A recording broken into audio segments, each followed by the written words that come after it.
All right, stocks sideways chop starts to take a little bit more of a southward bias, but still small generally in magnitude. S&P not too far off from that 6,000 pin still, so the green light holds. But if we start drifting down into that first election gap, as KG pointed out to us, then maybe we start talking about a serious unwind of some of this euphoric so-called Trump trade. But my focus still remains on bonds. And the way the bond market moves, I still attribute to largely economic and Fed dependent as opposed to the incoming Trump 2.0 policy. Could be some of it, and I do think there's a good bit of it in the dollar too. The dollar's got a lot of spring in its step right now.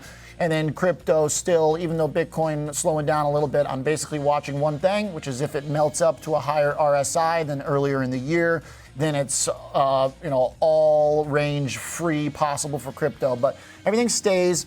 Bonds are starting to get kind of interesting here. What's really important for bonds is understanding what I like to call the bond butterfly effect, which is basically a reference to the idea to go back in time, you step on a butterfly, everything in the future changes. Basically just duration. That's the concept of the bond market when you've got a whole curve of different durations and tenors for the bonds. And that's where they get so fun, because things in the short term affect the long term, and the expectations for the long term affect the short term. And a lot of times in the market, it's hard to know which is driving the main benchmark for the 10-year. Of course, you've got the yield curve that we spent so much time on that helps elucidate this. So to get up to speed, let's just go through the year real quick. The 10s to the 2s curve actually has been steepening, right? But it's been steepening in two different ways. Back it up even further, in the first half of the year, you had a decent amount of sideways to kind of flattening.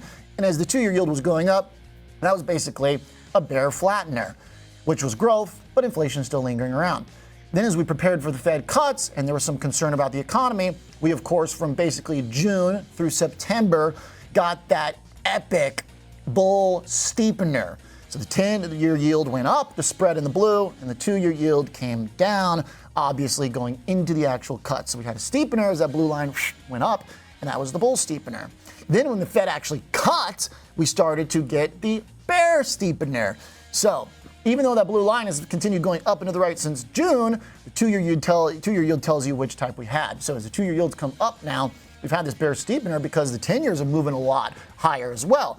And that's been the growth expectations. That's the economic data beating expectations. That's the 50 basis points from the Fed actually having a real positive economic effect. That's why I've argued that most of the bond market move is related to the economy and the Fed and not so much the Trump stuff. However, now, we're getting more evidence that with PPI today and CPI yesterday, that now there's a little bit of a bond curve that's starting to go a little bit more on the side of no cuts. The 2-year yield is creeping up here a little bit. Powell's language started to turn a little bit more hawkish. So it's possible now that you could get a little bit of flattening in the curve if the 2-year yield's going to have to keep coming up as we price out the cuts and say we don't have to do them maybe in December. That's why I argued yesterday that 80% seemed really high for December. If that has to come down, which it did a little bit today, then you're going to see the 2-year start to go back up again. But here's where it gets really interesting.